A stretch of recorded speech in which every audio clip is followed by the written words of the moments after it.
Bon matin à tous et à toutes. Merci d'être avec nous pour le webinaire Les répercussions de l'électrification des transports sur les besoins énergétiques ce matin, organisé en collaboration avec Hydro-Québec, notre partenaire principal de la programmation. Je m'appelle Marie-Ève Bergeron, je suis en charge de la programmation ici à la Maison du développement durable. La conférence de ce matin est diffusée en ligne et en direct sur les réseaux sociaux et elle sera disponible pour réécoute sur notre chaîne YouTube. Donc, n'hésitez pas à la consulter pour réécouter les propos de nos invités de ce matin. Je vais céder la parole à Martin Archambault, qui est délégué principal au développement des affaires chez Hydro-Québec, qui sera l'animateur du webinaire de ce matin. Donc, merci et bonne conférence. Merci beaucoup, Marie-Ève. Bien gentil. Bien heureux d'être là avec vous ce matin. Ce matin frisquet, en plus, là, au moment où on diffuse live, c'est pas chaud ce matin. Donc, c'est vraiment une synchronicité parfaite pour avoir un sujet comme celui-là.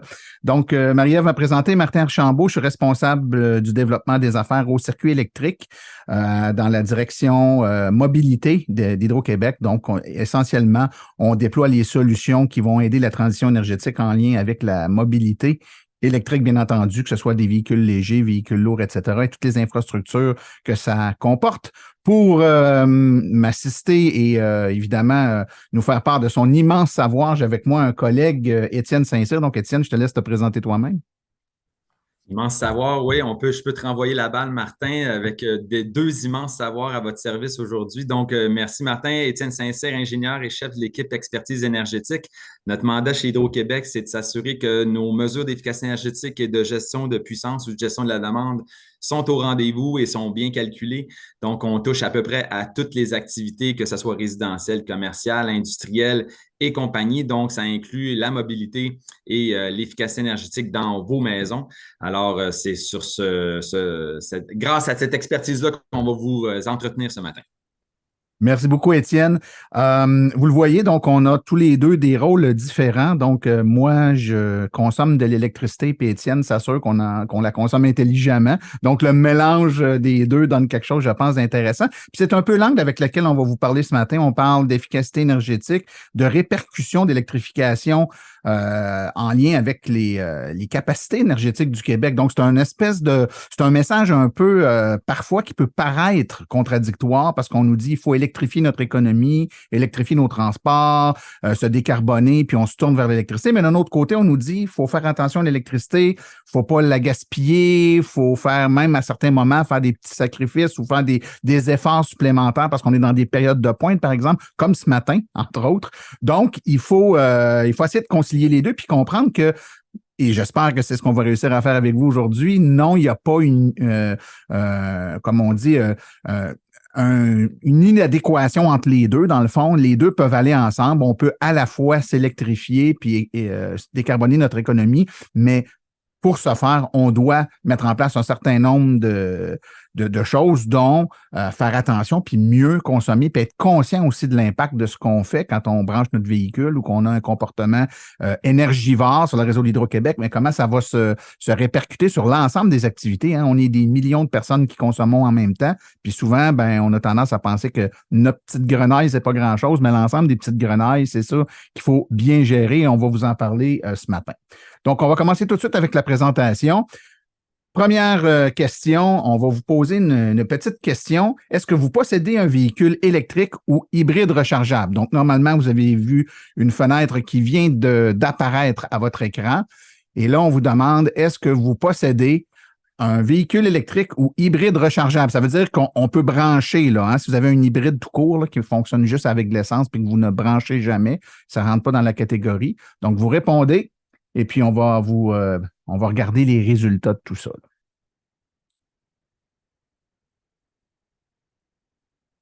Alors, voilà le résultat. Oui, 25 %, non, 75 %. Donc, c'est assez, je vous dirais, représentatif. Je donne beaucoup de conférences sur les véhicules électriques. Il y a 5-6 ans, c'était une personne sur 50 qui levait la main. Puis maintenant, je dirais que ça joue, dépendant des foules, là, entre le quart puis le tiers des gens qui en ont déjà une, puis la quasi-totalité qui l'envisage à court ou moyen terme. Donc, vous voyez, c'est déjà là. On a une population parmi les gens qui sont sur le webinaire aujourd'hui qui ont un item énergivore, qui est le véhicule, qu'ils doivent brancher possiblement à la maison. Puis on va aborder là, les impacts de tout ça dans quelques instants. Alors, recommençons par voir un portrait d'ensemble, un petit portrait global de la consommation au Québec là, par forme d'énergie. C'est une étude qui a été faite par les HEC de Montréal, par la chaire en gestion du secteur de l'énergie. Évidemment, l'image que vous voyez là date de 2023. Ça prend des années pour recueillir toutes ces informations-là, mais c'était quand même mis à jour et republié cette année là, par M. Pinault, que vous connaissez probablement, qui est fort connu dans le secteur. Et vous voyez donc que 50% de ce qu'on consomme en gris à droite, c'est des combustibles fossiles, donc du gaz naturel, des produits pétroliers, du charbon, du propane. Donc la moitié, hein, on dirait que c'est un hasard, là, que c'est arrangé avec le gars des vues, mais non, c'est un hasard. L'autre moitié, ben 42%, c'est de l'électricité. Évidemment, ici au Québec, hein, on consomme beaucoup. Il faut dire aussi qu'on a du chauffage électrique en grande quantité, peut-être plus que dans d'autres endroits dans le monde. Notre électricité est bon marché aussi, ce qui incite un peu la consommation, parfois même la surconsommation. Puis on a un 8% de biocarburants. Donc, il y a un 50%, il y a la moitié là, du beigne qu'on voit à l'écran, que c'est des énergies fossiles sur lesquelles on pourrait s'attarder. Il faut comprendre que de ce 50%-là sur lequel on pourrait s'attarder, une forte proportion est due à l'usage du transport. Donc, les véhicules légers, les véhicules lourds, les véhicules mi-lourds composent une partie importante de ce 50%-là. Donc, le but, c'est d'illustrer pourquoi c'est là qu'on focus, pourquoi on met notre emphase vraiment sur l'électrification des transports, qu'on en parle peut-être plus que d'autres secteurs. Ben, c'est parce que ce secteur-là des transports viendrait nous transformer en bleu une partie importante là, du demi-beigne gris qu'on voit actuellement à l'écran. Quand on regarde maintenant les émissions de gaz à effet de serre qui sont émises par ces véhicules-là, ce transport-là, on voit que le transport routier, à lui seul, représentait 79,4% des émissions de gaz à effet de serre du secteur des transports en 2019 au Québec. Et là, on remarque certaines tendances, entre autres l'automobile qui a une croissance de 10% en termes du parc, là, mais une diminution des émissions de 17,3%. Donc, les véhicules légers augmente en nombre, mais les émissions ont diminué. Pourquoi? Ben, plein de raisons expliquent ça. Les gens ont changé dans les dernières années leur vieille voiture plus polluante par une voiture plus récente avec des meilleurs systèmes anti-pollution. Donc, évidemment, ça va donner un coup de main. Plusieurs se sont tournés vers l'hybride rechargeable, voire même, dans certains cas, le tout électrique. Donc, évidemment, les véhicules d'aujourd'hui, achetés en 2020, 21, 22, 23, consomment beaucoup moins, c'est-à-dire émettent beaucoup moins de pollution que ceux qui dataient, par exemple, de 1980. Bon, pour caricaturer un peu. Donc, on comprend que malgré l'augmentation du parc, il y a quand même une légère augmentation qui se traduit par, en fait, une diminution des émissions de gaz à effet de serre. Les camions, par contre, c'est autre chose. Les camions légers, une croissance de 288%, c'est presque 3 fois plus, et une augmentation de 158% des émissions. Et là où ça fait mal, c'est le véhicule lourd, une augmentation de 55% qui représente 194% d'augmentation des émissions. Donc, on voit là un immense potentiel d'amélioration là, des émissions de gaz à effet de serre. Si on est capable de décarboner autant que faire soit peu, le transport par véhicule lourd, particulièrement là, les très gros véhicules, les trains routiers, ce qui consomme énormément d'essence et qui émet énormément de pollution. Le circuit électrique, donc le réseau de bornes de recharge publique d'Hydro-Québec, est là justement pour donner un coup de main. Disons qu'on a attaqué à bras-le-corps il y a de cela un peu plus de 10 ans maintenant, tout ce qui est transport avec les véhicules légers, donc les voitures.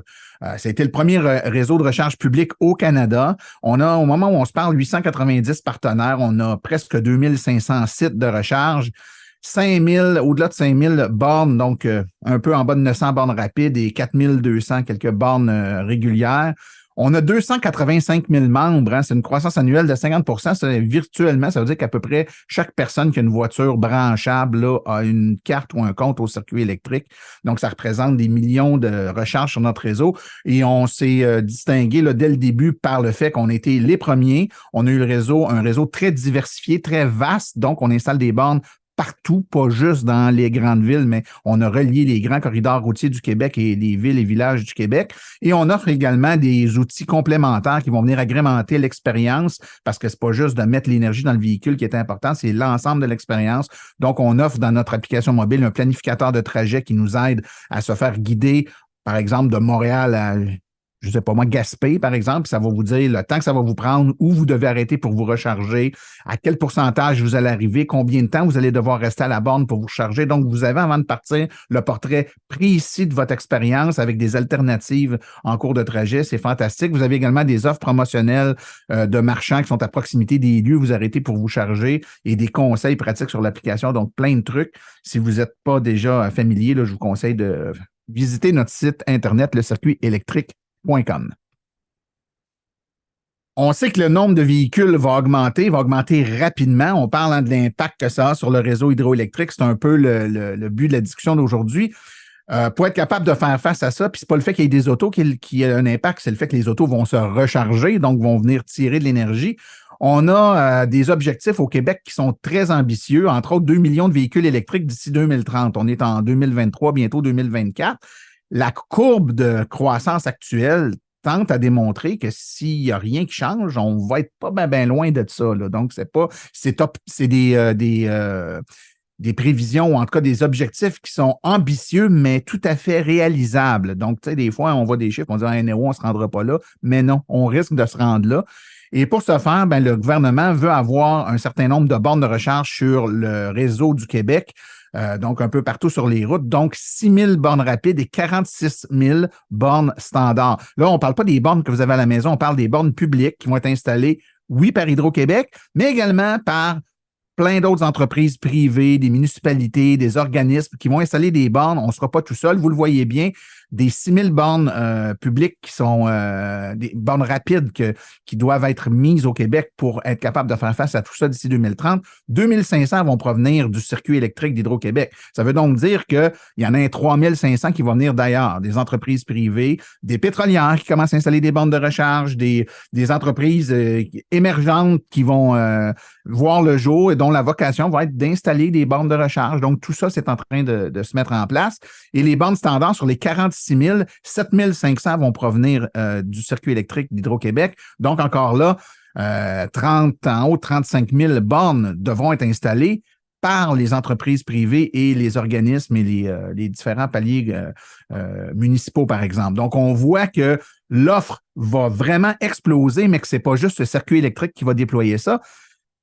Par contre, ultimement, ce qu'il faut comprendre, c'est que pour ce qui est du réseau électrique d'Hydro-Québec, ça ne change rien. Peu importe le nom ou le logo sur la casquette du monsieur qui installe puis qui connecte la borne, elle va venir siphonner de l'énergie sur le même réseau.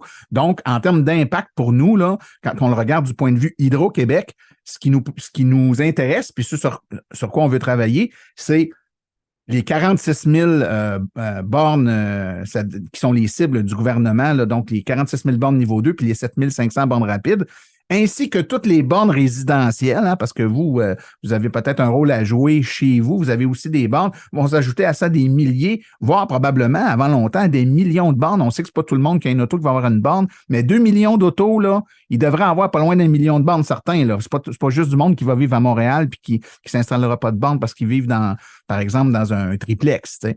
Donc, c'est beaucoup de points de recharge qui va tirer une quantité d'énergie ou de puissance en termes instantanés pas négligeable, mais ça, multiplié par le nombre de véhicules, ça va finir par avoir un impact très certainement sur le réseau et c'est là-dessus qu'on se bat.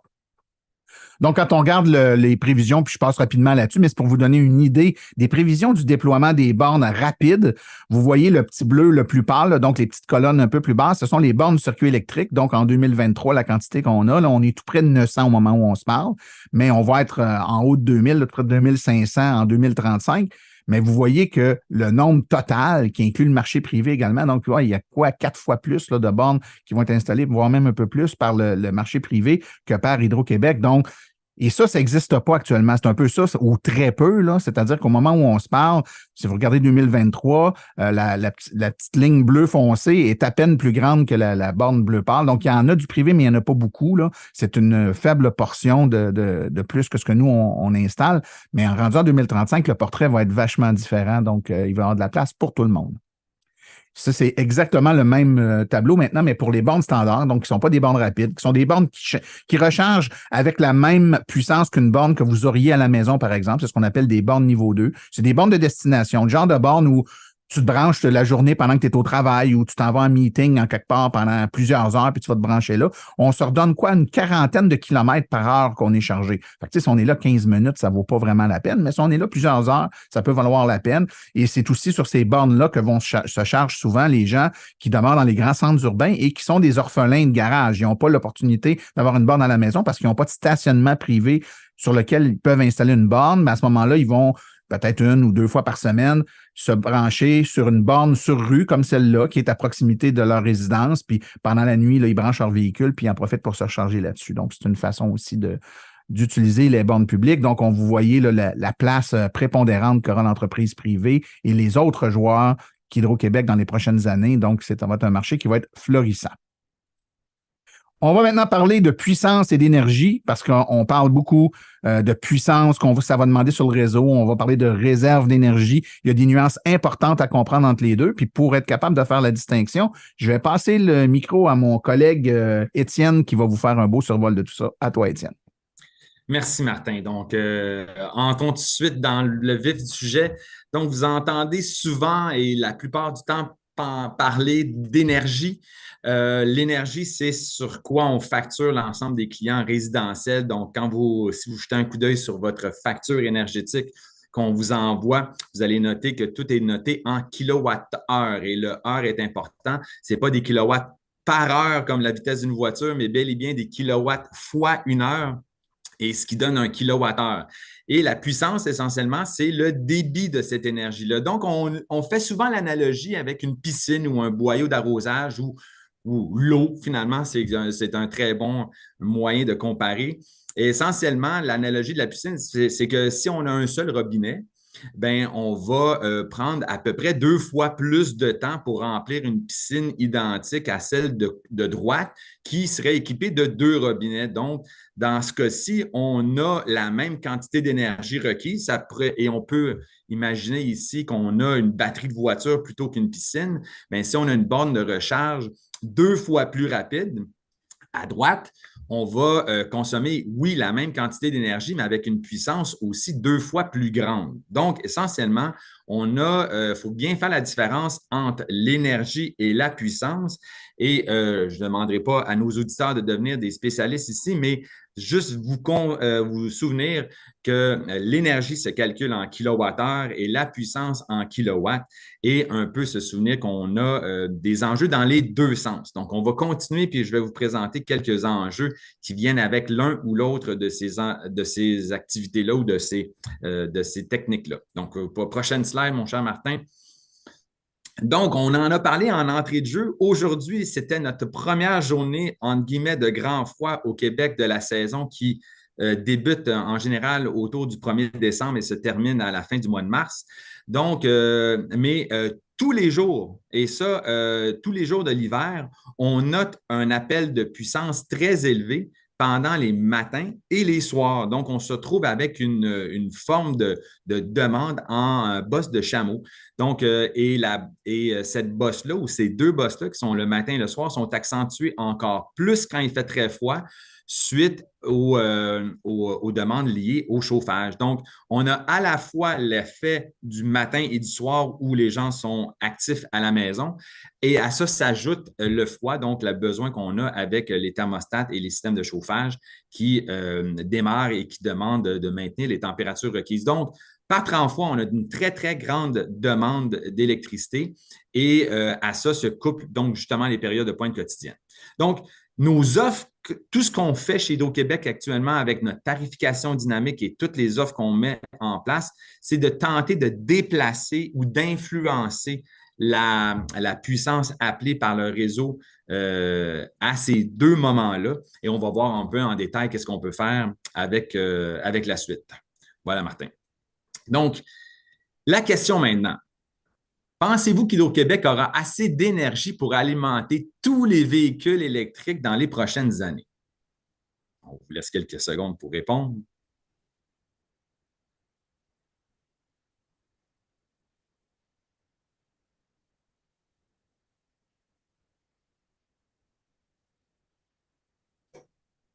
Donc, dans quelques secondes, on va voir les résultats.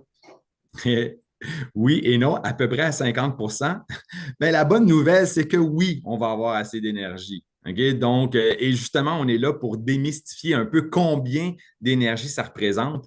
Donc, Martin, on continue pour démystifier tout ça.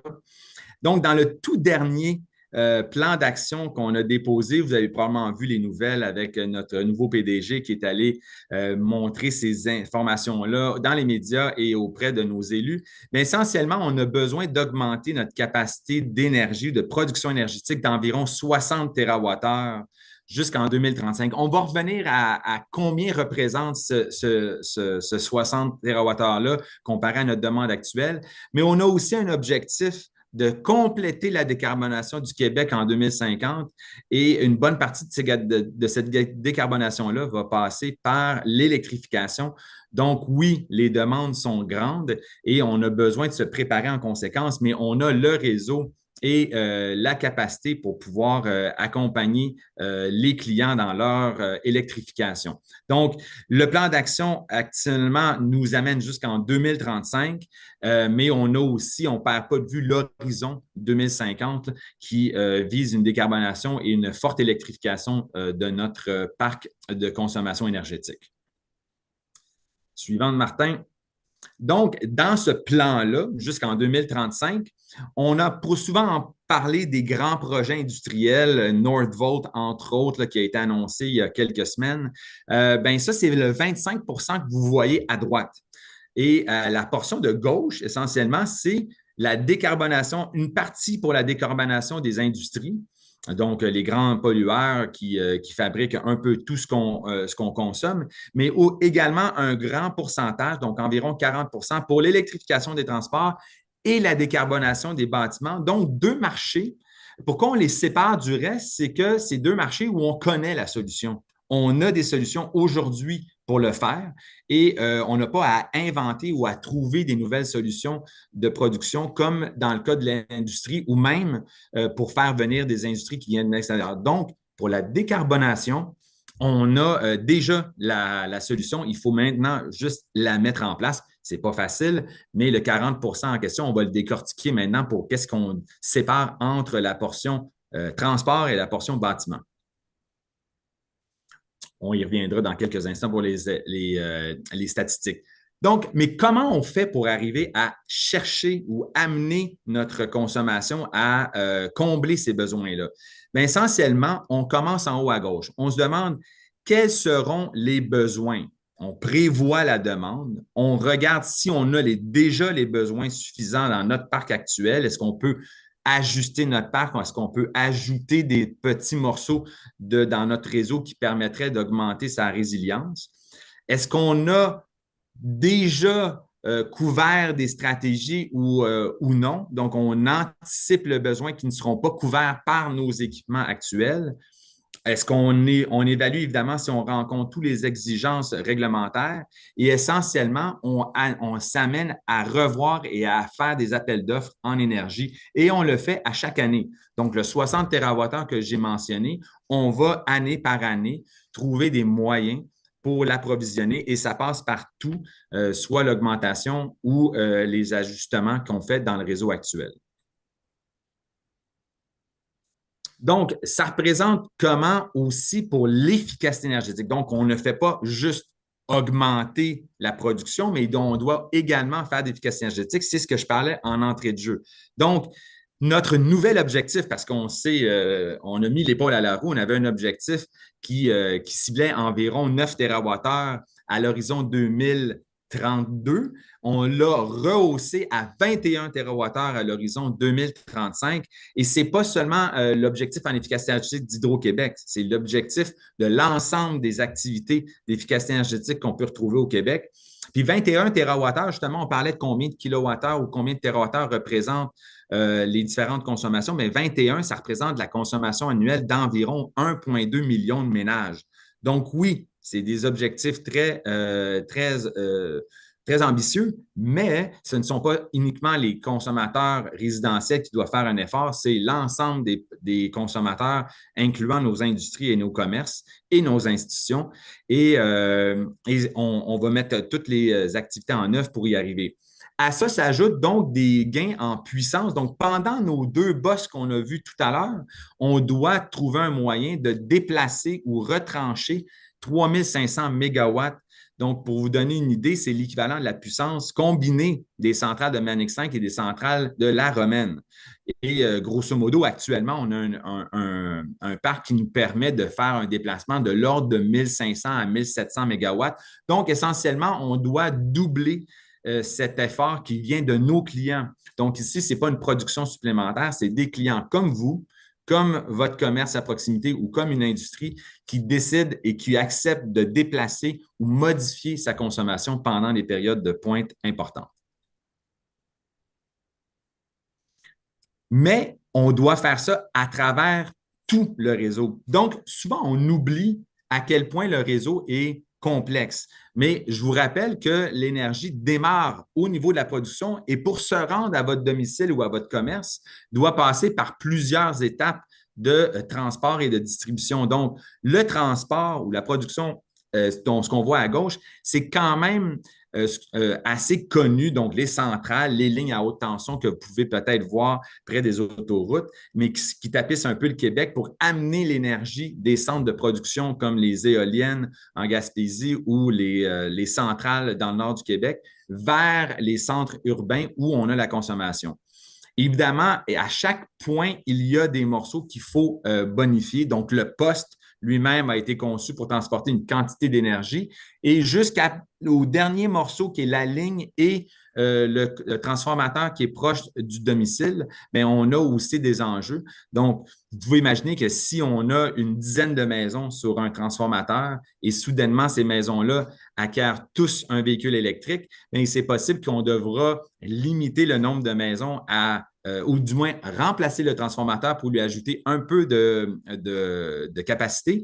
Et ça, on doit faire ça à travers toute la chaîne jusqu'à la production. Fait qu'on parle souvent d'augmenter la production, mais il ne faut pas seulement augmenter la production, il faut également rendre le réseau plus robuste d'un bout à l'autre de son fil de transmission. Voilà. Donc, on a besoin d'installer plus de bornes, bien évidemment. On va le faire au niveau résidentiel, mais évidemment, au public, Martin en a glissé un mot, mais le transport lourd et les orphelins de recharge vont nécessiter des ajustements. On parle dans le stationnement ou dans d'autres. On y reviendra, mais grosso modo, la stratégie d'électrification vise à peu près toutes les places. Mais je pense que Martin, tu avais bien ciblé le point sur 1 million, 2 millions de véhicules. On peut effectivement parler d'environ 1 million de bornes résidentielles installées et fonctionnelles. Donc, c'est tout l'enjeu qu'on a pour compléter la transition. Ouais, et on peut faire un calcul facile. Si on a tous des bornes de 6 kilowatts, là, puis on sait qu'il y en a maintenant des 11, puis même plus puissants que ça, mais 1 million de bornes de 6 kilowatts, ben c'est 6 millions de kilowatts qui vont être tirés instantanément si on branche toutes nos voitures en même temps lors du souper, par exemple. Exact. Ou le matin, ou si le matin, on démarre tous une recharge en même temps simultanément. Donc, on se rend compte que c'est des petites quantités d'énergie que chacune de nos voitures a besoin pour être capable de récupérer le 50 km qu'on a fait dans notre journée. Mais c'est des appels en puissance instantanée si on utilise et si on branche toutes nos voitures en même temps. De surcroît, dans le moment de la journée le moins favorable, c'est-à-dire à l'heure du souper, on revient de travailler, on part une brassée, on met quelque chose au four, donc c'est là que on remonte un petit peu le chauffage parce qu'on vient d'arriver à la maison, c'est là que la maison se réveille, on tire beaucoup d'énergie, puis là, on arrive avec notre voiture puis on la branche. Bien, 1 million de voitures qui tirent 6 kilowatts, c'est tous ces mégawatts-là qu'on rajoute de puissance instantanée sur le réseau et c'est celle-là qui serait tellement facile de déplacer. Je te vendrai pas le punch, Étienne, tu as trop de plaisir à le raconter, mais ça reste que on ne veut pas souper à 11 h le soir, mais charger une auto à 11 h le soir, c'est relativement facile, n'est-ce pas? Exact. Il y a bien des belles solutions, puis on va justement les voir et les imager. Donc, on poursuit. Donc, la prochaine question, en fait, il y en a deux, c'est programmez-vous, si vous avez un véhicule électrique, on a vu qu'il y avait environ le quart, est-ce que votre est-ce que votre véhicule est programmé pour choisir votre heure de chargement et êtes-vous ou non abonné à une forme ou une autre de tarification dynamique ou ILO? On vous laisse quelques secondes pour répondre. Moi, je dis ILO, je dis souvent que c'est une tarification dynamique sympathique. Ou simplifiée. Simplifiée. On sous-contracte. Oui.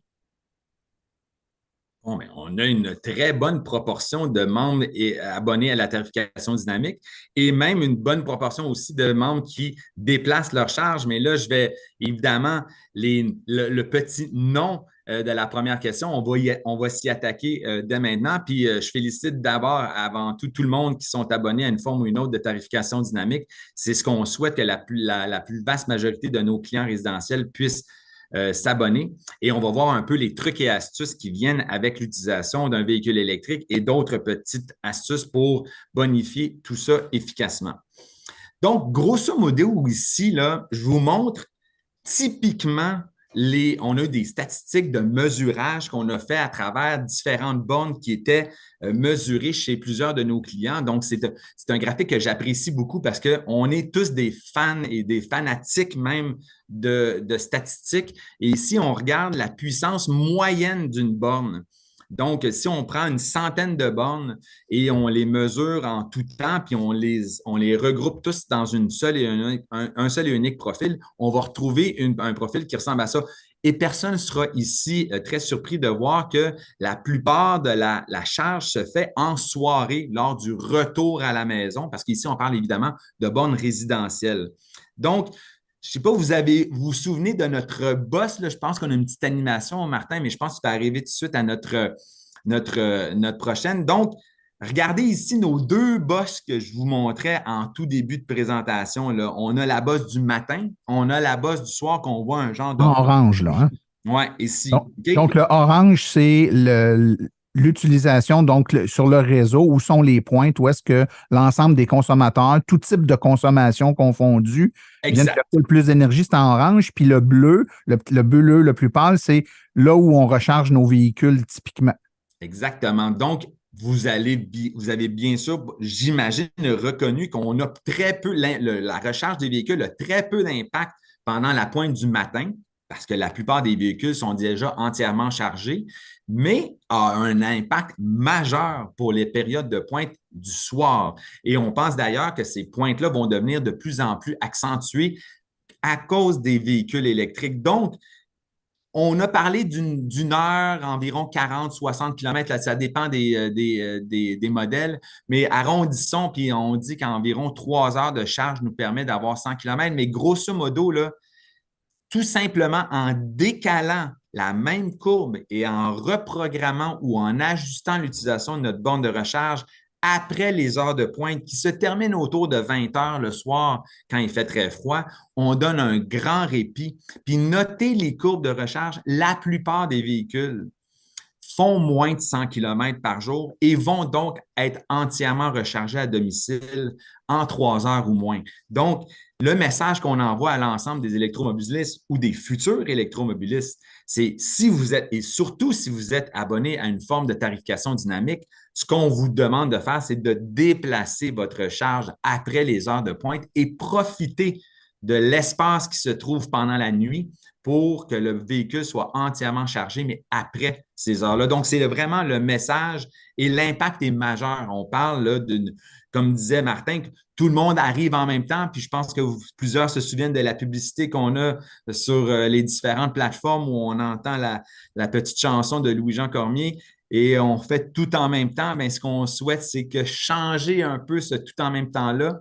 On ne veut certainement pas vous empêcher de charger votre véhicule, mais de reconnaître que le véhicule est souvent pratiquement entièrement chargé déjà quand vous revenez à la maison et de reporter cette charge-là quelques heures plus tard, idéalement après 21 heures ou 22 heures, mais au moins éviter cette pointe d'arrivée entre 5 et 7 heures là, qui se retrouve à avoir essentiellement tout le monde en même temps. Ouais. Voilà, donc, moi, il y a quelque chose que je retiens là-dedans, Étienne, dans ce que tu dis, puis je pense que c'est important pour l'effet émotif. Là. Ouais. Puis je le disais en boutade tantôt, il y a des mauvaises langues qui disaient ben, c'est ça, Hydro veulent qu'on lave notre linge la nuit. Puis ça, trouvez-nous un endroit où on a déjà dit aux gens de laver leur linge la nuit, on n'a jamais fait ça. Mais déplacer la recharge du véhicule, c'est assurément l'objet énergivore le plus facile à déplacer. Vous le programmez une fois, ça prend 5 minutes, mettons 10 si vous cherchez dans le manuel et vous ne savez pas comment faire. Et c'est fait pour toujours. Vous n'avez plus besoin d'y toucher et votre véhicule va automatiquement démarrer sa recharge, non pas quand vous le branchez en finissant de travailler, mais décalé dans le temps à 9 heures, 10 heures, peu importe l'heure que vous aurez programmé. Donc, vous faites votre recharge décalée par rapport à la pointe. Ça, c'est le premier item. Mais le deuxième item, c'est que les gens ne le font pas parce qu'ils ont peur que leur auto ne soit pas chargée le lendemain matin.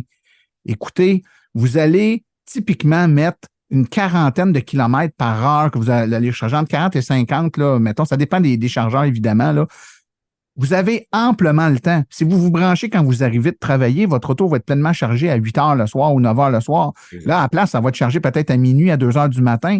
Mais à 6-7 heures le lendemain matin, vous allez être plein, à moins d'avoir une voiture avec une batterie immensément grande pour laquelle vous roulez toute la journée puis vous la videz complètement. Mais si vous êtes dans un cas particulier comme celui-là, ben vous êtes l'exception qui confirme la règle, puis c'est correct, chargez-vous. Mais ceux qui peuvent le faire, c'est un coup de main hyper facile et sans conséquences pour vous, mais avec beaucoup de conséquences positives pour l'énergie globale disponible au Québec. Exact. Puis on faisait référence à laver le linge, qui n'était pas une bonne solution, mais par exemple, le message de notre ministre parlait de déplacer son lave-vaisselle. Mais le lave-vaisselle, justement, lui aussi, il a une programmation et c'est pour ça qu'on l'aime bien comme exemple, parce qu'on peut le partir à minuit ou à 1 heure du matin. Et en plus, pendant qu'il va faire un peu de bruit, on va déjà être en train de dormir. Bien, c'est un petit peu la même affaire avec le véhicule électrique, comme Martin l'a identifié. Alors, on prend un peu de temps sur on prend une petite pause d'arrêt là, pour bien vous convaincre qu'il est possible d'être entièrement autonome avec le véhicule électrique en profitant des heures creuses de la nuit. Et c'est cette activité-là de déplacement qui va permettre à Hydro-Québec de pouvoir assumer tous les besoins énergétiques dans le cadre de la conversion et l'électrification. C'est des gestes comme ça qui sont essentiels pour qu'on puisse le faire. Et on a les outils et les options tarifaires qui incitent et qui vont vous permettre de tirer le bénéfice le plus grand de ce déplacement de la charge vers des heures qui sont moins exigeantes sur le réseau. Voilà. Donc, comment s'inscrire aux options tarifaires? Bien, il y a plusieurs. Là, on est rendu le 7 décembre. Il y a une des options, malheureusement, qui est plus disponible, c'est le FlexD. On devait s'inscrire avant le 1er décembre, mais cette option-là est maintenant en cours et en vigueur pour ceux qui se sont inscrits. Par contre, en revanche, le crédit hivernal est toujours disponible et vous pouvez vous inscrire en tout temps. Donc, ce sont les disponibilités sans aucun investissement de votre part, avec les outils et la programmation que vous avez déjà dans vos équipements et aussi quelques bons gestes que vous pouvez faire sur le chauffage ou autres charges. Et ça, c'est la portion, donc, nécessitant aucun investissement supplémentaire, qui est la tarification dynamique de gauche. Et si vous êtes intéressé à un contrôle entier par une plateforme dédiée comme ILO, à ce moment-là, ben, vous n'avez plus à lever le petit doigt. ILO s'occupe de tout. Donc, à votre guise, donc vous programmez, vous lui dites une fois. Martin parlait de 5 ou 10 minutes, je pense que c'est à peu près ça que ça prend pour décider nos points de confort. Et ILO, par son système de communication, va permettre de faire le contrôle de vos équipements, comme les thermostats, les interrupteurs et vos bornes de recharge, et arriver à faire un effacement complet pendant la période de pointe. Et à ce moment-là, vous allez avoir la rémunération qui vient avec vos gestes, mais en n'ayant fait aucun autre geste que la programmation initiale. Donc, vraiment, deux options très intéressantes, l'une avec un peu plus d'installation, puis l'autre avec vos équipements. Donc, souvent, je dis, commencez par regarder comment ça fonctionne avec les équipements actuels, puis apprivoiser un peu les opportunités qui peuvent être faites avec la tarification dynamique traditionnelle. Et si vous voyez que vous êtes capable d'en faire plus ou vous voulez déléguer le travail à une autre entité, bien, ILO s'occupe de ça. Il y a d'autres solutions aussi qui s'en viennent et qui vont s'ajouter à l'offre ILO pour différentes applications. Donc, restez bien branchés sur les différentes opportunités. Il y en a d'autres à venir et on ne lâchera pas. On ajoute les petits commerces, les systèmes centraux, les bornes de recharge et plein d'autres systèmes qu'on veut intégrer dans le profil ILO de façon à ce qu'on ait le plus grand parc d'équipements connectés qui puisse répondre aux demandes de tarification dynamique, mais automatiquement. Donc, ça fonctionne essentiellement en contactant ILO. Faites votre appel, posez les questions. Le site web est complet. On a des kits de départ et autres qui fonctionnent et qui peuvent être appliqués. On voit aussi la borne EV d'outils ici qui est compatible. On croit aussi que plusieurs autres bornes communicantes vont s'ajouter à l'écosystème d'ILO dans les prochaines années. On est vraiment dans un maelstrom de nouvelles technologies qui nous permet de voir l'opportunité que la maison connectée, peu importe le type de connexion, va pouvoir répondre aux besoins. Donc, si c'est une opportunité pour vous, faites-le. C'est quand même très intéressant et ça vous permet de déléguer justement le travail de contrôle à ILO et vous pouvez dormir la tête tranquille. Voilà. Donc, on arrive près de la conclusion. Je voulais parler un peu de ce qui s'en vient dans le contrôle du véhicule. C'est quelque chose qu'on entend. Est-ce que mon véhicule va pouvoir alimenter ma maison? Comment je vais pouvoir profiter de ma batterie ici et là? Donc, on est vraiment, encore une fois, là, je parlais d'ILO et de plein de trucs qui s'ajoutent. Ici, on est à la même place. Il y a les fabricants de véhicules électriques offrent de plus en plus d'opportunités de contrôle et de disponibilité de leurs équipements. Donc, je voulais juste dresser un portrait du nom qu'on donne à différentes stratégies. Donc, le véhicule à charge ou vehicle to load, c'est peut-être ce que vous avez reconnu dans certaines publicités de certains fabricants où on branche n'importe quoi dans une prise traditionnelle dans un véhicule. Donc, souvent, ces charges-là peuvent prendre une charge comme un frigo, un congélateur ou une petite partie de la maison. Donc, ça vous permet d'avoir une autonomie, que ce soit en camping, que ce soit peut-être pendant une courte période ou une courte panne. Donc, ça vous permet d'alimenter une charge à la maison grâce à une prise traditionnelle qui se trouve sur le véhicule.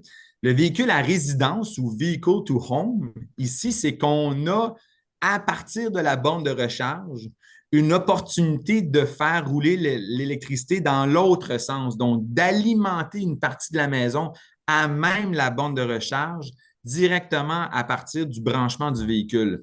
Cette stratégie-là est beaucoup, beaucoup plus rare. Là, il faut bien s'informer.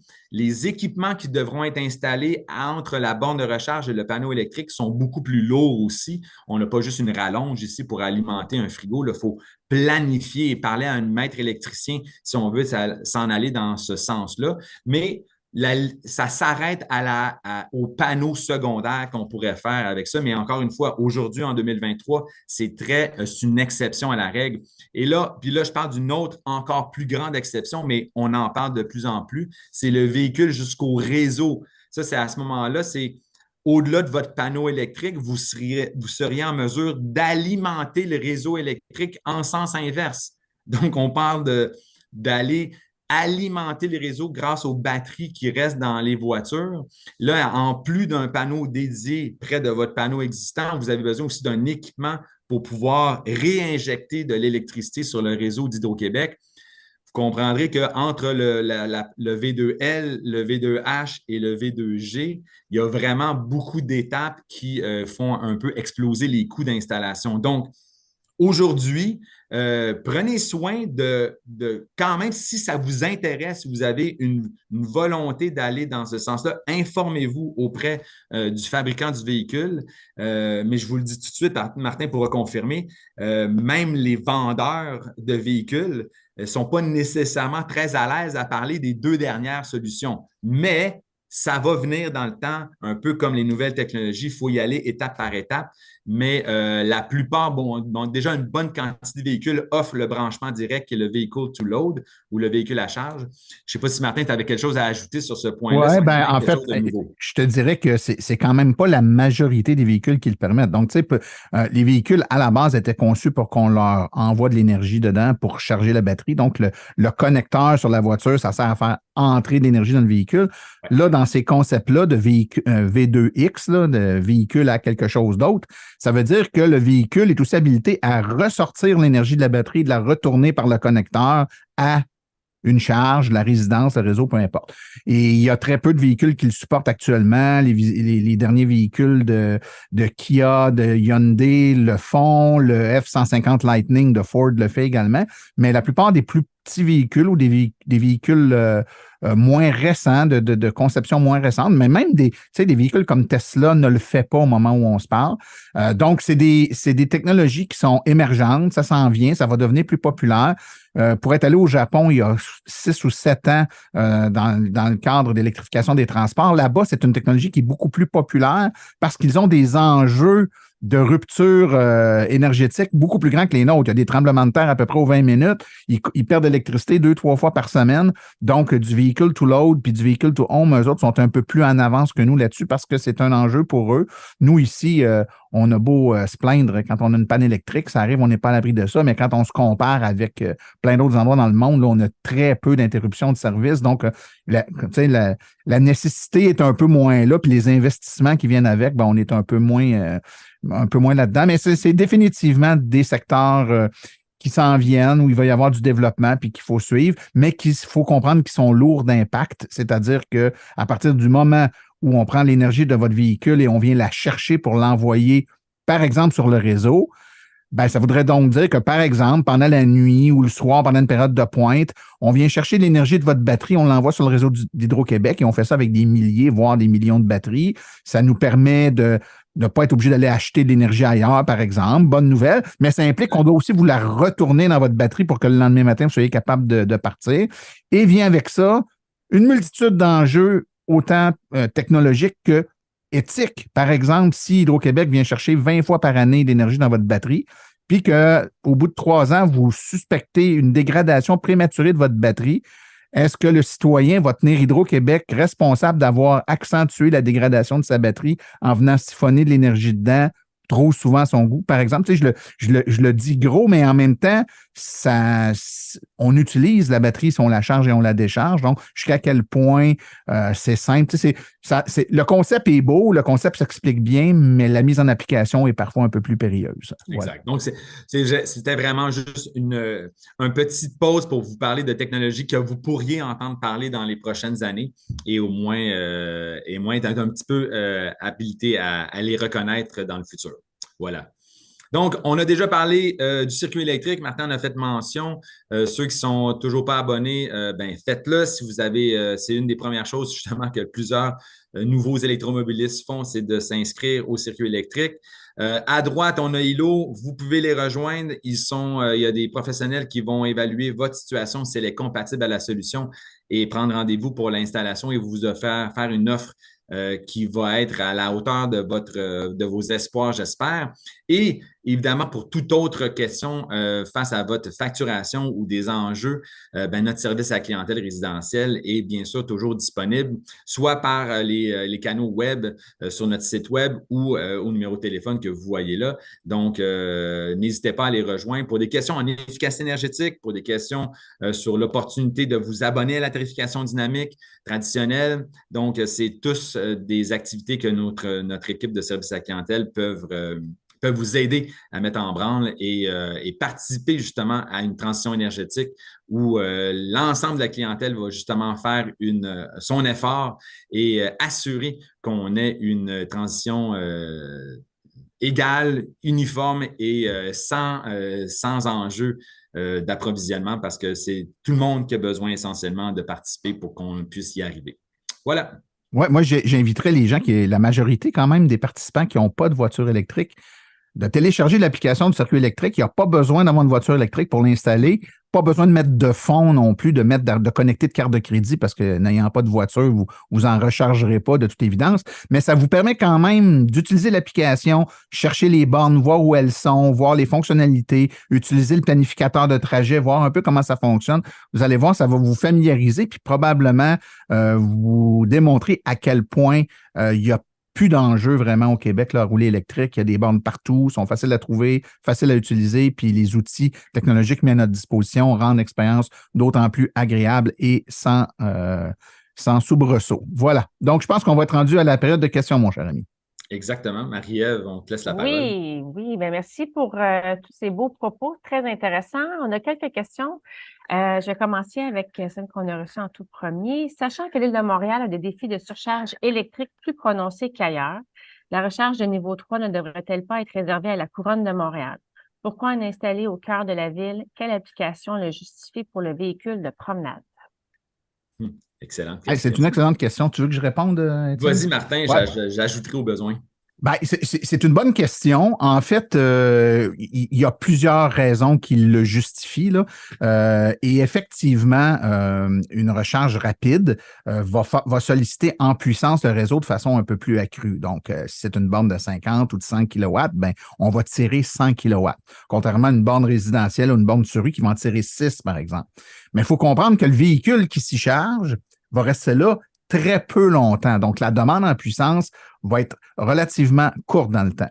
Il y a un paquet de scénarios pour lesquels c'est très peu soit utile ou même envisageable d'utiliser de la recharge niveau 2. Par exemple, il y a des gens qui vivent dans des quartiers résidentiels de Montréal dans lesquels il n'y a actuellement pas ou très peu de recharge niveau 2 et qui doivent donc compter sur un arrêt relativement rapide à une borne rapide entre la maison et le travail qui tous les deux peuvent se trouver sur l'île de Montréal, par exemple. Une fois par semaine, là, ils arrêtent 20 minutes, 30 minutes, 40 minutes sur une borne rapide, puis leur recharge de la semaine est faite. Ces gens-là ne pourraient pas attendre là pendant 5 heures ou 6 heures que le véhicule soit plein et il n'y a pas de borne près de leur travail ou près de leur maison qui leur permet de laisser la voiture branchée. Donc, ça va être de moins en moins le cas, mais au moment où on se parle, c'est le cas. Il y a aussi des utilisations de plus en plus grandes dans des contextes commerciaux. Il y a des camions, il y a des électriciens qui ont des camions électriques, il y a des plombiers qui ont des camions électriques, il y a des compagnies de livraison de colis qui ont des camions électriques et qui sont dans un mode de fonctionnement où ils doivent arrêter 1-2 fois par jour, faire des courtes recharges rapides pour être capable de continuer leur journée. Donc, dans ce cas-là, ça prend également des bornes rapides. Mais vous en conviendrez, si vous êtes électromobiliste et bien au fait des bornes de recharge, que c'est pas sur l'île de Montréal qu'il y a le plus de bornes rapides. Il y en a beaucoup plus sur la couronne nord, la couronne sud, par exemple. Donc, le modèle ressemble déjà un peu à l'idéal que vous proposez. Voilà. Et pour reprendre la question sur l'enjeu de l'accessibilité à l'électricité sur l'île de Montréal, oui, c'est un enjeu. Le réseau est plus dense et aussi plus difficile à densifier encore plus dans l'île de Montréal qu'ailleurs en couronne.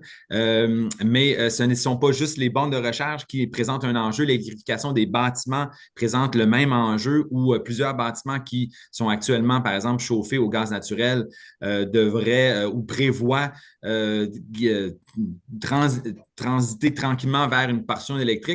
Et c'est pour cette raison-là, essentiellement, qu'on invite les bâtiments à se décarboner, mais pas uniquement en électrifiant la partie la plus facile, en utilisant, par exemple, des stratégies de biénergie où le réseau, justement, existant a la capacité de le faire. Donc, essentiellement, c'est un peu de tout qu'on a besoin, au même titre que l'électrification des transports, l'électrification des bâtiments et tout le reste dans le centre de Montréal nécessitera une juste utilisation de l'énergie au bon moment. Et mais je pense qu'au niveau des bornes de recharge, Martin l'a bien identifié qu'on va maintenir la distribution des bornes, surtout sur les axes routiers et un peu moins au centre-ville de Montréal. Mais malgré tout, il va y en avoir quelques-unes qui vont desservir des besoins très particuliers. Merci. J'enchaîne avec la prochaine question. Quelle taille de batterie utilisez-vous dans vos calculs pour estimer la capacité requise pour les 2 millions de véhicules électriques? Je vais la prendre, cette question-là. En fait, la taille de batterie n'a à peu près rien à voir avec ces calculs-là. OK? Donc, c'est pas la taille de la batterie qui nous importe ici, c'est le kilométrage. OK? Donc, le fameux combien de kilomètres on fait avec 1 kWh. Et grosso modo, en général, on est habitué à entendre parler de litres par 100 km. Ben, nous, on est de plus en plus habitué à parler de kilowattheures au 100 km. Puis en grosso modo, la moyenne des véhicules, là, jusqu'à tout récemment, ça tournait autour de 20. Je ne sais pas si, Martin, tu veux renchérir sur 20 ou 19 ou Ouais, 21. ça va varier, je te dirais, de 14-15 aller jusqu'à 20. Ça dépend toujours de la taille du véhicule. On est-tu l'hiver, pas l'hiver, etc. Là, mais mettons Exactement. entre 15 et 22. Là. Donc, pour faire les estimations de notre impact là, qui se chiffre en plusieurs dizaines de térawattheures là, pour la transition, ben, on va se ramasser essentiellement à évaluer plutôt le nombre, la quantité de litres de moyens qui est livré sur chaque véhicule. Et c'est cette conversion-là qui nous amène à évaluer les kilowattheures qu'on va avoir besoin et des kilowatts, donc la puissance qu'on va avoir besoin et non pas la taille de batterie. Parce qu'un véhicule hybride rechargeable, par exemple, qui n'utilise pratiquement jamais son moteur et qui fait son 30, 40, 50 km par jour, ben, il va avoir converti peut-être 75-80 de sa consommation à l'électricité et pourtant sa batterie n'a que quelques kilowattheures, une quinzaine ou une vingtaine de kilowattheures comparé à une batterie de Tesla qui peut en avoir 80 et faire la même quantité de kilomètres. Donc, encore une fois, la taille de la batterie n'a pas d'influence sur la quantité d'énergie ni sur la puissance de la charge. C'est surtout le kilométrage là, qui va avoir une grande influence dans les calculs qu'on fait. Je me permettrai d'ajouter, cependant, que du point de vue écologique, la taille de batterie a un impact, c'est-à-dire que de prendre une batterie immensément trop grande pour nos besoins, c'est pas nécessairement la meilleure chose à faire en termes de un des composants nécessaires pour la fabriquer, l'empreinte écologique qu'elle va avoir. Donc, si on est capable de faire 95 de nos déplacements avec une batterie de 40 ou 60 kWh, inutile de cibler, de s'acheter un véhicule avec une batterie de 100 kWh qui sera jamais sollicité dans la totalité de la capacité qu'elle est capable de nous donner. Donc, tu l'as très bien dit, qu'on ait une grande ou une petite piscine, si on enlève un verre d'eau dedans chaque jour, la taille de la piscine n'a pas grand impact sur la quantité de verre d'eau qu'on va remettre dedans. Exact. Voilà. Bon exemple. Est-ce qu'Hydro-Québec envisage d'utiliser la tarification dynamique sur les bornes de recharge publiques par solidarité des électromobilistes résidentiels? C'est une excellente question. De bonnes questions, hein? La réponse, aujourd'hui, c'est pas encore prévu. Okay? Donc, la question, c'est est-ce qu'on pourrait limiter ou restreindre l'accès aux bornes de recharge publiques ou réduire leur demande pendant les périodes de pointe, justement pour que ces bornes-là participent également à une forme ou une autre de gestion de puissance. Mais là, ça devient très compliqué à avertir notre population, notre clientèle qui utilise les bornes de recharge, de dire hey, attention, attention, on est en période de pointe, votre charge débutera à 9 heures ou débutera à 20 heures. Ben là, on est dans une situation où l'électromobiliste s'attend à un branchement et tout ce qui vient avec. En revanche, j'ajoute un point sur cette question-là, c'est qu'en est-il dans les stationnements étagés? Qu'en est-il dans les stationnements, par exemple, de bâtiments multilogements qui peuvent agréger plusieurs bornes de recharge dans un seul point d'attache? À ce moment-là, on est dans une situation, on est dans un commerce, on est dans un stationnement privé d'un bâtiment multilogement.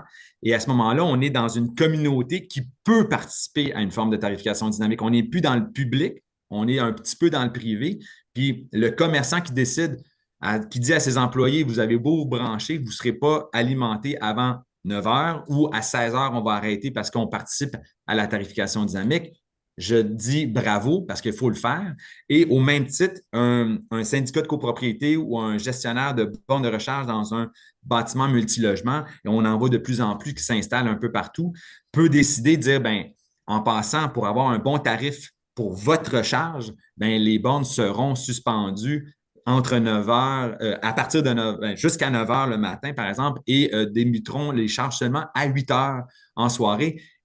Et vous, comme un peu Martin l'a montré avec moi tout à l'heure, les charges sont en général entièrement disponibles pendant les périodes hors pointe et c'est la même chose pour les multilogements. Donc, Donc, on pourrait dire qu'il y a les charges publiques qui risquent de rester telles quelles, les charges maison qu'on influence avec la tarification dynamique, et aussi les charges semi-publiques ou en collaboration ou en colocation qui, elles, auraient intérêt à participer à une forme ou une autre de tarification dynamique et on l'offre à ces exploitants-là quand c'est disponible. Je ne sais pas si tu voulais ajouter quelque chose, Martin. Non, c'est très complet. Parfait. Merci beaucoup. Selon vous, les voitures hybrides branchables nécessitent-elles une borne de recharge de niveau 2? En fait, là, il faudrait bien comprendre le sens de la question. Est-ce que c'est nécessite une borne de recharge niveau 2 en opposition avec une niveau 1, donc la borne inclue avec le véhicule?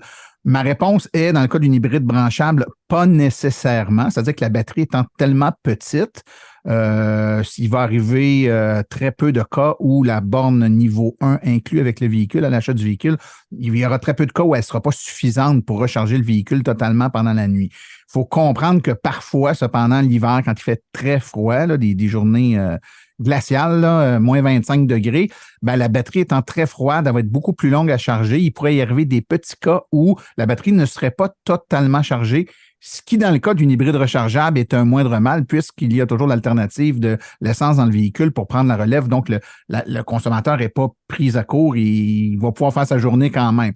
Dans le cas d'une voiture 100% électrique, par contre, la borne niveau 2 est quasi essentielle. La borne niveau 1 ne sera pas suffisante pour recharger adéquatement le véhicule la nuit, particulièrement quand il fait froid. Là. Donc, il va y avoir des périodes de grand froid de plusieurs jours où, de jour en jour, la batterie va avoir de moins en moins d'autonomie parce que la nuit, on ne réussit pas à reprendre ce qu'on a perdu le jour. Puis là, la plupart des gens qui ne le font pas le regrettent et finissent par s'en acheter une là, ou se trouver une façon de se charger niveau 2. Donc, en clair, pour l'hybride branchable, c'est pas nécessaire à 100%. C'est mieux, ça va être plus rapide.